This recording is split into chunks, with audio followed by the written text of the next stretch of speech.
Hello, I'm Neil Whelan, and welcome to the Wesleyan Podcast. In this episode, brought to you by Wesleyan Financial Services, Millan Page is joined by Specialist Financial Advisor Graham Hutton, Jonathan Wilson, Director of Medical at Christie & Co, and Shaun, Head of Unsecured and Asset Finance at Christie Finance, to discuss how dentists can successfully plan for the sale of their practice for retirement. They'll explain why early planning, accurate valuations, and expert guidance are all essential for a smooth and profitable stress-free exit. But before we get into it, this is the reminder this podcast is for information only and doesn't constitute advice. But if you do need to talk to someone about your finances, either for yourself or your practice, I'll be back later to tell you how to get in touch with us. But for now, I'll hand you over to Graham, Jonathan and Shaun. And first up, Carly. Making the decision to sell a dental practice is such a huge step, and it's not one that should be ever taken lightly. Every dental practice is unique, and every dental practice owner will have their own personal objectives for their own retirement. So it's so important that they seek professional advice from specialist dental financial advisors and practice estate agents. So firstly, Jonathan, what are the main differences between dental professionals and other business owners when it comes to selling a commercial property? Well, firstly, hello everyone. I think with the transfer of any going concern, you've got a lot of moving parts. You've got the property, the business, and the all-important employees who will move across to the business via 2P. Often we'll see a limited company sold by way of a share sale, and there you've got all the liabilities transferring to the purchaser, inheriting all the good, but potentially all the bad. So the legal team will have to undertake additional due diligence so they know what they're taking on. But in terms of dental practice specifically, you have to ensure the safe transfer of clinicians and patients to the purchaser. So whilst there's less risk attached to NHS and plan income, buyers will want to make sure there's no patient drop-off when transferring private fee per item revenue. So there can be a lot of personal goodwill built up with the principal and also their associates. So often they'll be incentivized to remain at the practice post-sale to ensure a smooth transition. And then in addition to that, you've got regulatory bodies who have to approve the sale. So you've got CQC, where the buyer and seller will typically enter a temporary partnership in order to transfer the registration. You also have to give notice to the NHS if there's an NHS contract included. Excellent. So a lot to consider there, Jonathan. Now, Graham, from a financial standpoint, timing appears to be everything during this process. So when do you usually recommend that a dentist start thinking about selling the practice if the sale is going to make a proportion of their retirement income up? Hi, everybody.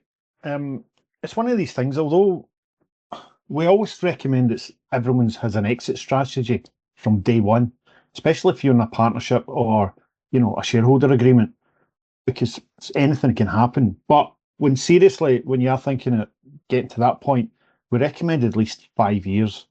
The reason for that kind of time scale is that from a business point of view, it gives you and your accountant a chance to help increase the business profitability, which ultimately increases the sale price.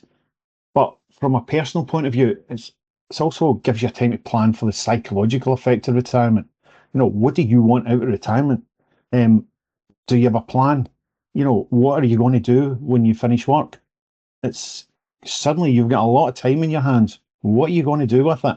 So having that kind of plan 5 years before means that you've kind of thought all this through, and you've given the business time to make sure that it's in the best position as well. So when you go to sell it, you get as much so you can enjoy more of your retirement. Absolutely, Graham. So it appears to be that the practice valuation can make a huge difference to the sales price. Jonathan, what are you seeing in terms of valuation trends for practice sales at the moment in the UK? It's a big question, isn't it? I think there's been a perception that practice values have dropped in the last couple of years, and that's true to an extent. What I'd say is the multiples of profit we've seen paid for larger practices over the last couple of years have dropped. But only by around sort of 10%. And that's been typically led by the corporates since the price of borrowing has increased. But the multiples paid by independents, particularly for owner-operated practices, are largely unchanged. We'll routinely see multiple viewings and offers on practices, resulting in the guide price being exceeded. I think what's more important, perhaps, is the level of profit or EBITDA that you're multiplying. In our latest dental market review, which takes data from all our sales and our ICS valuations, we're seeing staffing costs increase by around 4% of revenue. So you're spending 4% more of your revenue on staff. And conversely, we're seeing profit reduce by 4% of your revenue as a result. And we think this trend will continue with rising supplier costs, larger employer contributions, these sorts of things. And it's that erosion of profit which perhaps explains why practices appear to be selling for less, but as a percentage of turnover because you're making less profit typically. So what can practice owners do about that would perhaps be the question. I think principals should take advice from their agents or accountants, business consultants, financial advisors to help improve the profitability of their practices.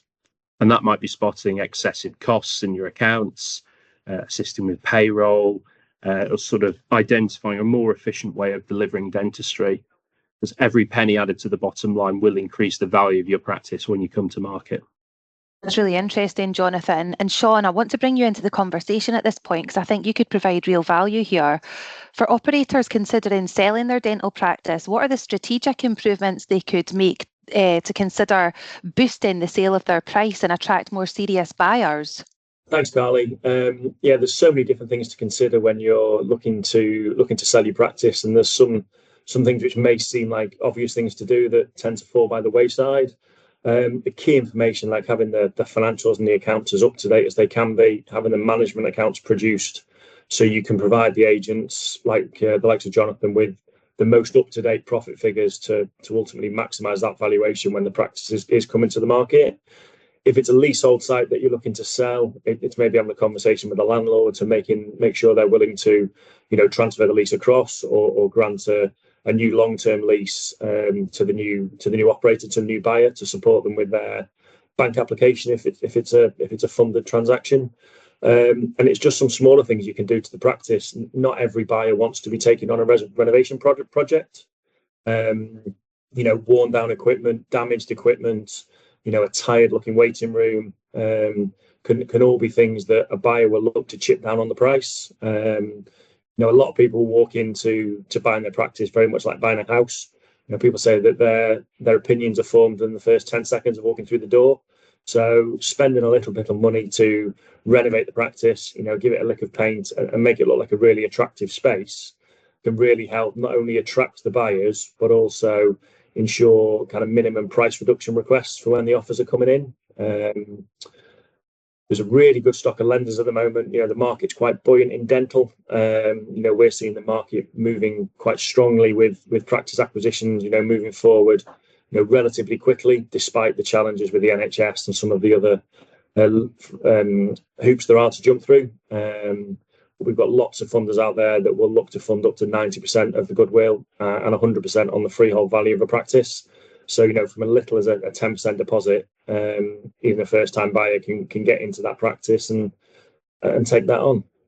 Excellent, Shaun. So there's a lot of positives at the moment. Graham, what are the most common mistakes that you see when dentists are trying to sell their practices? Main one being, as both Jonathan and Shaun have explained, it's not understanding the actual process in terms of what involved or what should be involved in terms of actually selling the process. And the other thing that we find is a lot of guys leave it too late. We get phone calls in terms of, retiring when 6 months. What's the point of that? There's nothing we can do. It's just, it is going to be what it is. So it's kind of having that plan in place in terms of, as we said before, having the sort of discussions early. The other thing we find as well is that, there's a lot of instances there's no exit strategy, especially if you're in a practice where, there's a discrepancy of ages. There's no real discussion in terms of what's going to happen. You're just assuming that your young partner is going to buy the business from you. They might have other ideas. The other thing we also find is that there's no real discussion with business partners. The amount of times we actually have meetings that one of the partners will say that, yeah, I'm thinking of retiring, but don't tell them. And you're thinking, oh, they should be the first people that know, your business partner that you're thinking of going out. But it's always, no, let's keep it secret. Why we keep a secret? It's like, get it. The two of them have, or 2, 3, or 4, or how many of them are, they have a discussion in terms of what's going to happen. So that's the main one. It's kind of, I know it's a common theme that's come up here, but it's the earlier the planning, the easier it makes it. And that's the biggest problem that most people have. They just leave it too late and then get, overwhelmed with some of the complexities, which can be taken care of by, having proper specialists helping you. Excellent, Graham. Thanks so much. So, it does seem like it's a bit of a minefield out there for people trying to navigate this. Jonathan, what do you think the step-by-step process should look like in terms of selling a practice, and what sort of things do dental practice owners need to consider? Yeah, well, I've got sort of a 5-step process there, which I'm happy to run through. I think the first thing is to initiate the process. So that is, as Graham said, consulting a reputable agent early and taking that advice on market conditions and potential buyers for your practice. Choosing an agent carefully and avoiding those free services where there might be a sort of potential conflict of interest. The second thing is understanding your sale. So know the variations in deal structures, understand that you may be required to tie in post-sale, and then seeking professional advice to understand those offers and deal structures, and also to negotiate the best possible terms for you. Then it's assembling your team. So that might be your team of experts, including solicitors, accountants, and financial advisors, who can all help you guide you through that process. And then also taking advice early from your accountant in terms of sales structure, what's going to work for you. So important to have everything prepared pre-sale. And then the sort of big one is due diligence, so preparing for that. So that's collecting all your necessary documents in advance to streamline the process. You may want to collaborate with your practice manager for sort of efficient document gathering. And you can also apply for your enhanced DBS check at the outset, which allows you to apply to CQC. Quite often people go to apply to CQC to create a partnership with the incoming purchaser, and they haven't got a DBS check, and that might take a few weeks, and we lose a month in the deal. So you can have all that prepared before you go to market. And then the sort of last thing is staying motivated and communicate. So it's sort of knowing that selling a practice takes a long time, or can do, but if it can be managed well with planning and professional assistance, it can be a lot easier. After the due diligence process, there's a lot of back and forth with solicitors, agreeing the terms of the sales contract, and the sort of the property matters as well to agree, staffing implications, as well as that CQC transfer. So there's a lot of moving parts, and it's just staying motivated, but as I say, communicating with all your team throughout the process.